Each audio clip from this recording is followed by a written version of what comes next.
Hey there, everybody. Welcome back to our YouTube channel of Planes, Trains, and Comic Books. Today, we got a special guest. Exclusive. This is, you might know him from his voice now, but this is John. I just did the finger guns on my first video. Finger guns. That's pretty horrible. You got to do it. So, John is today with me because we're going to be doing our spoiler review of the Snyder Cut. Spoilerific. So, for those of the fans here who don't listen to the podcast, for all you who don't know, we have a podcast with new episodes every Sunday. Planes, Trains, and Comic Books is the name of that podcast. We talk about comics. We talk about usually one storyline of a comic book or a trade that comes out, and we break it down for y'all so you guys can understand a new series or whatever and read from there. So when you come along, you laugh with us, you cry with us. Yeah, mostly cry, but I'm always crying. Yeah, but always this fucker. Anyway, yeah. So, but before we start, if you guys like this content, please like, share, subscribe, comment. Let us know what you all thought about the Snyder Cut, because we have some thoughts. I mean, I already did my spoiler-free review, so you kind of know what I did. If you didn't, check that out up here. But yeah, the spoiler-free review is just basically, I liked it a lot, but I can't say anything. So on this one, we're gonna go deep. And spoilers, anybody stop. If you don't want spoilers, Stop now. Stop now. But still rate us 5 stars. Yeah, still give us 5 stars or like or like, whatever, all that all stuff. stuff. You know, touchdown, home runs, whatever, whatever kind of measurement you're talking about. So, yeah. Anyway, so first things first. This fucking movie was fucking awesome. I loved it. John, what'd you think? So, first off, on our first video, I have to call out my co-host for calling me out on his video. Like, this guy hates everything. Oh, he's a big hater of DCU. He's a Marvel guy. No. I okay, like Marvel comics. I know you do. I know you like the Marvel universe. So, okay, for those who don't know what's going on, in my spoiler-free review, I said John is a hater of the DCU movies, right? Because he is. All right, I'll say this: you went to go see Batman vs Superman, and you were like, "Oh no, the music's and I don't like parts of it, a and lot. It's whack, and Lex Luthor is weird, whatever." I'm like, okay, whatever. I am a true DC fan, and now that we've read, you also watched that before we started this podcast. True. So I will say that now I've indoctrinated him with enough. That's DC true. stuff. Because there were a bunch in this Snyder Cut. There were all the little like Easter eggy things. I was like, oh, that's cool. I know that. I know what they're hitting at there. Yes. Like a lot of those were fun. Holy shit, parademons. That's cool, yeah. I mean, we actually haven't read anything with parademons, but still. Oh no, actually we did. We read Final Crisis. Oh, that's right. That has parademons. So we've read enough now that I've got him DC-ified a bit. So we read Infinite Crisis on Earths. We read Infinite Crisis and a bunch of shit. So crises. Yeah, all the crises. And so, he's in depth on all that stuff. So and we had seen Darkseid in a couple things too. So like they're yes, I mean, in like what movies or no, you mean, like the comics? okay. In the comics like Dark Knight. Yes, the Golden Child. That's right. I forgot he was in that. Yeah, that was not the best version of him. Though, no, but I'm just saying in general. Like I've seen other I've watched.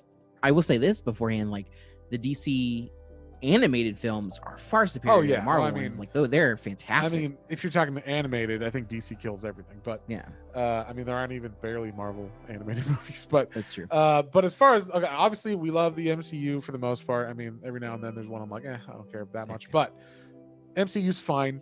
They did the impossible and built this amazing 10-year span thing that can never be recreated, and DC was catching up. So obviously that's true. But like DC, Zack Snyder had a fucking vision, and he was able to do 2 of those movies in his vision. So you had Man of Steel and you had Batman vs Superman, and then this portion called Justice League came out that had nothing. It was like, what is this? It just doesn't make any sense. There's no storyline. There's no why is the bad guy doing this? What is the Mother Box? Yeah. I don't know. Who is the Steppenwolf? I don't know. Where does he come from? I don't know. Why does anyone give a fuck about him? I don't know. He just, I'm gonna do bad, and that's about it. Like, there's no reason to really. Liam Neeson sounding. Yeah, and he looked fucking weird. Yeah, definitely unfinished CGI. Yeah, and I don't know. Like, and then there was bad jokes. They cut. I mean, why was Cyborg even in that cut? I would have just, if I was Joss Whedon, just cut him out the whole thing, because he was only in it for like 5 scenes max or something, and he didn't do anything. Whereas, and then this one, this is what's amazing. Zack Snyder in his cut has a full storyline. You understand what the mother boxes are, why they're there, why does we care about them, who is Steppenwolf, who is he working for, what's his motivation, why does that, what does everybody else care, what is the history of this, the Amazons and the Atlanteans and the humans and all the why are we trying to fight together, and why is that a big deal?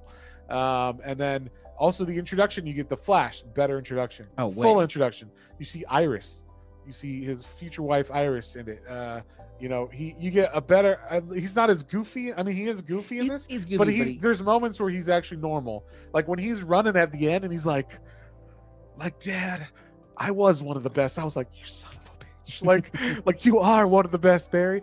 And I'm not a giant Ezra Miller fan as Barry Allen.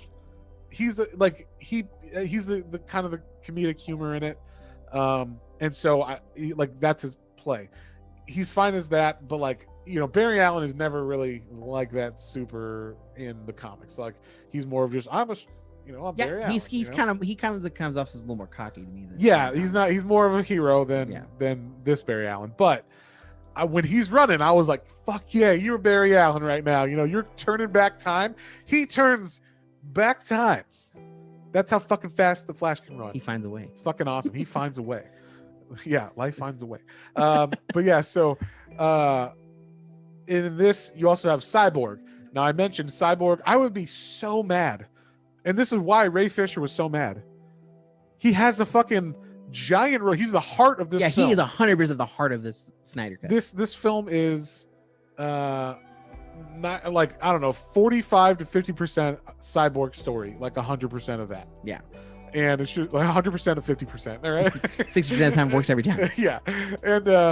And for that, I mean, I can't believe they cut him out so much. And I would be super pissed if I had filmed that much of a movie and read the script and be like, I'm going to be gigantic. This is awesome. And then I go to the premiere and there's 4 scenes with me and I'm like, I got a red eye and I'm kind of angry at my dad. I shot a cannon. That's it. And nothing. And it's so fucking stupid. And then also Superman in this is fucking badass. Yes. All the other heroes, when they're fighting Steppenwolf at the end, everybody's able to fight him, but they're to more successful degrees than others. So, Barry Allen, he doesn't sound super strong, but he can move fast and throw shit or whatever. And then Cyborg's got his cannons, but he's trying to deflect the mother box. But yeah, he's trying to pull the mother obviously box. Wonder Woman and Aquaman are the strongest out of those 4. So they're fighting. And they're holding their own, but they're having trouble-ish. He's a formidable foe, we'll say. When Superman shows up, it's the most badass thing ever. Steppenwolf goes to hit him with his axe, and he just lands right on the shoulder of Superman, and Superman's just not gonna do it. Yeah. Not impressed. Yeah. Not impressed. And I was like, holy fuck. And then he just uses his freeze breath to beat the fuck out of he uses his freeze breath first, which is cool because we had seen that before. No. So he uses that, he freezes the axes. It's got a heat kind of element to it. He smashes it into a million pieces with one punch, and then just proceeds to beat the ever-living crap out of Steppenwolf. I mean, he uses his heat vision to slice off one of Steppenwolf's horns, and it's just fucking awesome. And I was like, that is how fucking Superman does it. And you could get hate for Superman, people say Superman. Okay, I don't give a fuck. I read the comics and they are separate than the movies. If the movie establishes this is a world where Superman kills people, okay, I'll take you on this journey. I'll go with you on this journey of this different Superman. I'm okay with that. Other people aren't. I get it. But, I don't expect to see my comic 100% on the screen. Oh, no, I wasn't. That I didn't care about. I was meaning because some people say Superman's the, it's like Goku and he's just the most overpowered kind of character. But he's Superman. That's the point of Superman in my book. He is the okay, we nuclear option. Let's finish this. Call in the big guns. That's what Superman is. So and also they explain why hasn't Darkseid ever tried to attack Earth before? And they're like, well, because Superman is here, and when he died is when they're like, oh, he's dead. The mother box is going to send a signal. So it makes way more sense why it's happening now. Also, fucking Darkseid looks awesome when he fights. in those scenes. You're like, holy fuck, like it's super cool. And there's like an early fight scene where they kind of do like a Lord of the Rings, like in the past, this is what happened, and we explain the realm of men and Atlanteans and Amazons got together and lanterns and shit. They have a Green Lantern in this. It's not one I know, but it's pretty awesome. Yeah, I think it was. I looked at a little bit of like Easter eggy things, and I guess it's like a super early lantern firm that used to be like a guardian of like the Earth and whatnot. But he was kind of like chimpish looking. Yeah, I mean, he was moving pretty fast on screen, so I didn't see him too much. But the fact that they had a lantern exactly. Gave me hope for the Green Lantern movie. That is good, or at least in the Justice League, I'll take it just him appearing. But yeah, like, and it was cool because we got the Hercules and Ares in that too, like doing their stuff. That was kind of and fun. Zeus, pardon me, not Hercules, Zeus. Yeah, I was like Hercules. That's a Marvel. That's a Marvel John. character. Stop throwing Marvel in this shit, John. But yeah, so he didn't hate it as much as I thought he would. Not that I thought he would hate it. I'm just joking. And to point, like after watching this, I was like, it didn't feel like 4 hours. First off, like it really did. Yes, it moved. I watched it smoothly. Twice.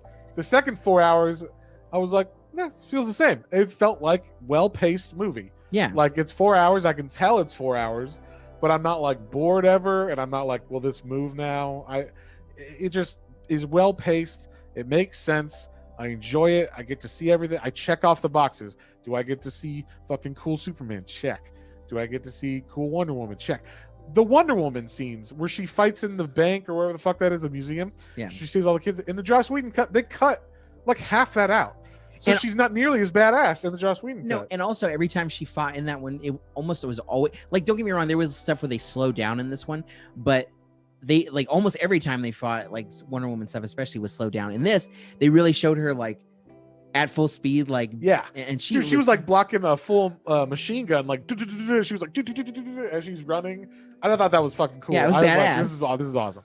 I mean, my only thing that I was like, why is this in here? But every time Wonder Woman was on screen or about to appear on screen, they had this fucking chanting lady singing. I was like, ah! Oh yeah, like when they show the Amazons, like that was kind of the theme they had for them too. And then I get that that's what they were connecting right, with but her. Every time she's on screen, they put that on. Yeah, and so it says on the screen if you're watching with subtitles, Amazon or Ancient Lamentation Song or whatever. So every time I would play, it'd be like that will come up, and I'm like, why is this? Yeah, which is silly because she has current Wonder Woman's theme, which they use in the film too. But current Wonder Woman's theme is like one of the best themes for a hero in like years, like since like it pumps up the action, man. It's awesome. Yeah, which I totally thought. I'll just say I thought it was electric guitar originally, and you let me know. I don't think it is. I think it's like a Turkish fiddle or something. Yeah, that's like might be electrified or whatever. But yeah, that was cool. I didn't realize. But yeah, so anywho. You liked it. I liked it. What would you give this? Or is there anything else that you missed? Martian Manhunter. Oh, fuck yeah.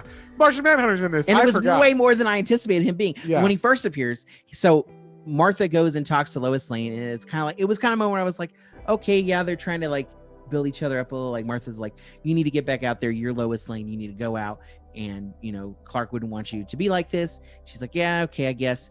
And she's like, yeah, I know that you're, because she lost the farm at that point. She's like, I know you're. I was joking that like Wayne's like, yeah, it was Wayne Bank foreclosed on your farm.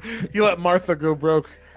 But it was nice. And then she steps out into the hallway after talking to Lois, and her eyes start glowing red. And at first, I thought it was gonna be like that was like a villain or something. Right. But then, when he morphed. And I was like, holy crap! Like that, I didn't see that coming. I thought you knew he was in it. No, spoilers. I think so I read a lot of those kind of things. I try not to spoil.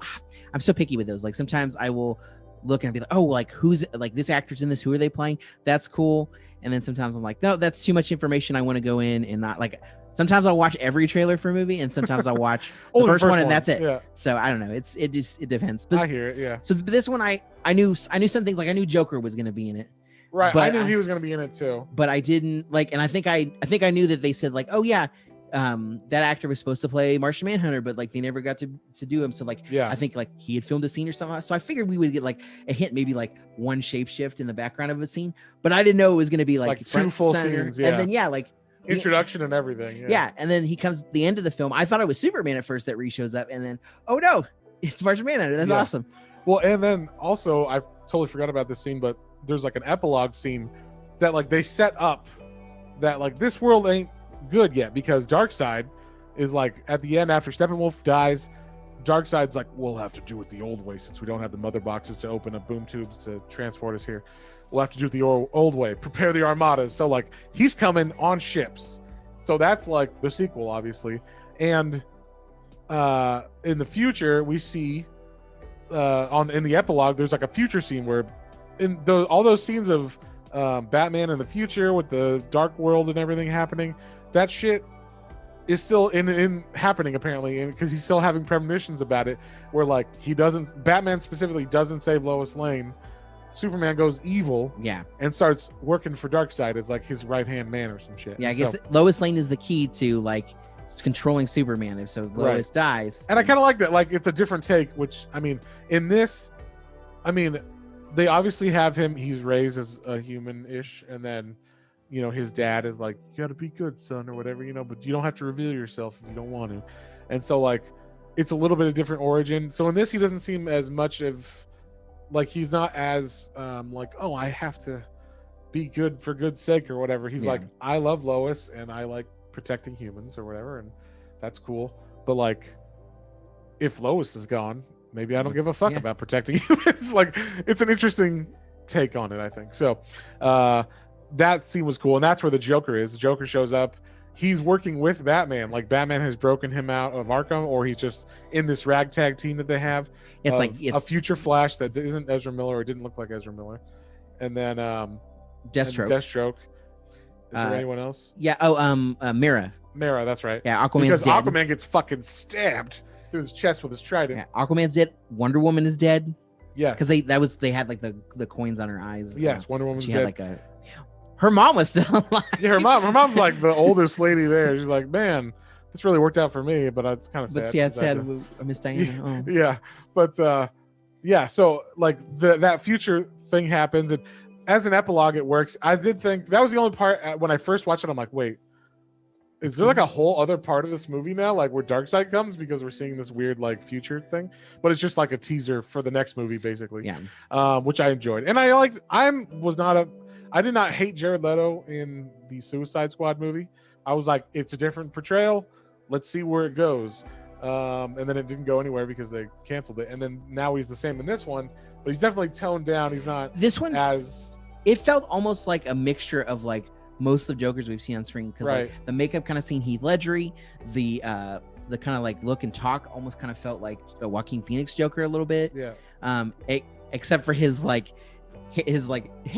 job joke. Oh yeah. Who's gonna give you a reach around? But he does like a weird joke. They were like 3 F-bombs in there. But I did like, Batman's like, I will fucking kill you. Like, which I was like, fuck yeah. But that was pretty badass. The super dark Batman. Oh, they also show the Batmobile from the Dark Knight. The Bat Tank. The Bat Tank. Yeah, that was cool. And it's like the exact model. Like, it's got the neck and everything. It's badass. It looked exactly like that. That's true. And that's like one of my favorite Batmobiles. Yeah. So that was really cool. Also, this was like one of the coolest things too. When they're fighting Steppenwolf, and they actually fail to separate the mother boxes in time. The mother boxes become the Unity. They like come together, and that's what's going to allow Darkseid to kill everybody and all that stuff. So it explodes when it synchronizes, and it blows up, and you don't see what blows up. You just see like a flash of white, and then like destruction kind of coming out from it. And that's where Barry Allen runs so fast. He runs back and takes time back. He runs back in time. He doesn't make time go backwards. He goes back in time and stops that from happening.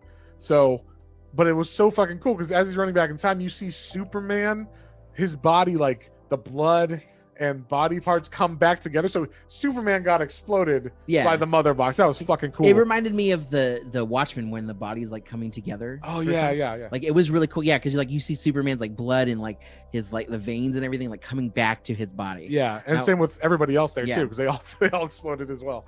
So that was fucking cool. That was the time when I was saying when Flash was like, and I was wondering how they did this. Like, did Ezra Miller have to like learn how to like slow-mo run? Because it looked like he was doing that. Like, they filmed him running normal in like a weird slow motion, and then they like added the speed lines around it and maybe slowed it down a little more or something. Yeah.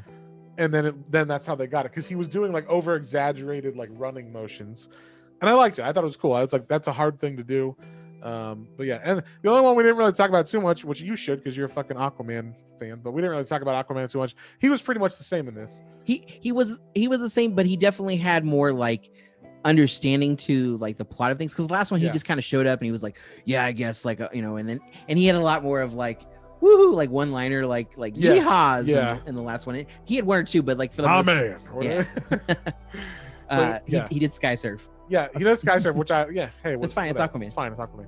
But yeah, that was like the only one that was more similar than everything else than the theatrical cut. So, but yeah, I mean, overall, with Aquaman, it was interesting that they obviously didn't when he made a lot of this, they didn't know where they were going with Aquaman. So there's a little inconsistencies, like Willem Dafoe's Mara is British. I was getting to that because like Willem Dafoe's character Vulko was pretty fine. Like his costume was a little different, and he had his hair down, and he kind of like went over some things that they get into in Aquaman anyway.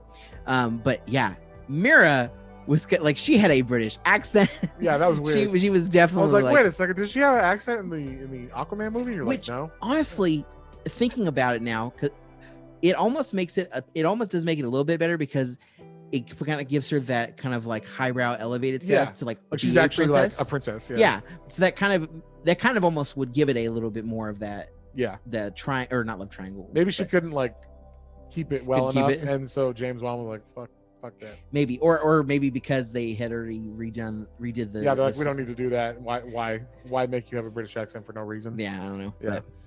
But yeah, I mean, I just thought this was a superior movie all around. Darkseid Omega Beams, we got those in there too. Fuck yeah. That was fucking cool. Shoots his Omega Beams out and kills some people. It was fucking awesome. It was in the future sequence or whatever. But like, it was still really cool. It was cool to see the Omega Beams like choo, choo, choo, choo, choo, choo, choo, and like kill someone. Yeah. So that was fucking cool. And I like that, like, it's obvious how they had to shoot it and how it came together. But I like that the heroes actually got a face-to-face with Darkseid in this, because like the whole time Steppenwolf is talking to Darkseid on in the base on his own, and like they know of Darkseid, like Wonder Woman's talking about it and stuff, but they haven't really. Well, once they show that they like reveal him slowly, they say his name, then they show like paintings on the wall, then they actually she does the history, like this is what happened. That's what the Lord of the Rings moment I was saying. We're like, this is how the ring was forged and who's Sauron and shit. It was like that. It was like, here's Darkseid. Here's what the mother boxes are. Here's what happened in the past. And I like that also in the past of like, they kind of make Darkseid a little cockier at first, because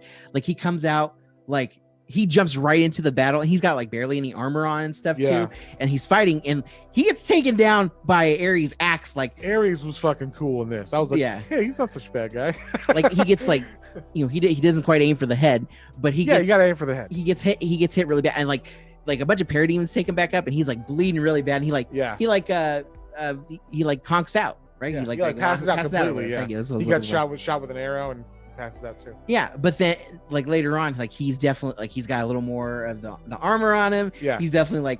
He's taking it serious. He's learning and like becoming a little more meticulous. I like that. Like you've got a little sense of that with Darkseid too. Yeah. Which I was appreciative of. And then like I said, so Steppenwolf fails at the end, but as the mother boxes were coming together, kind of a portal was opening, and as they pull them apart, they have that like a last like little thing where all of the heroes are aligned, and then like Darkseid and they're like staring down each other before the portal closes. That was fucking cool. And that is a tease. And you see like Granny Goodness and Desaad. Desaad, yeah.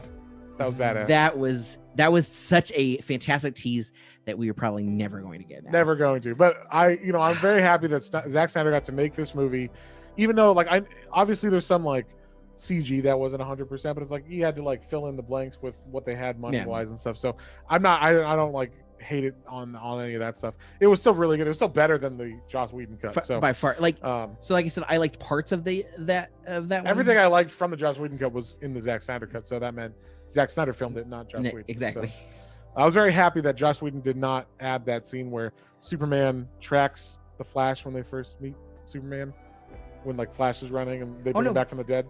I was happy that wasn't a Joss Whedon scene. Oh yeah, because it wouldn't have been in the movie. Yeah, because I'm like, oh, it's funny when he like looks at him. I'm like, that's like a great line or whatever. Yeah, so. and Ezra Miller being like, yeah, like holy shit, what he sees me. Yeah.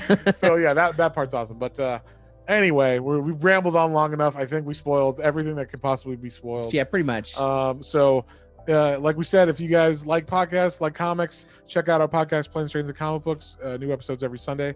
And please like, share, subscribe. And we want to give you guys some content. Yeah, if you like these reviews, if you want us to do some more, let us know. Yeah, we'll do more movies. Although we've literally seen every movie possible so far. So we could go back and review old, bad. Yeah, we could do Dolph Lundgren Punisher and things like that. Yeah, the old Captain America where he has like the motorcycle helmet on. The old Fantastic Four. Oh, was it Roger Corman? Yes. I've never seen it. We could even do the old Fantastic Four, the ones from the 2000s. I haven't seen those. It's been a while. Yeah, that's true. Yeah. I saw it when it came out when I was a kid. But if you guys want to see stuff like that, we'll do. We won't do reactions necessarily. Maybe we will eventually do reactions, but we could definitely do reviews. Commentary reviews. Yeah, commentary stuff. So let us know what you think, and we'll see you guys next time.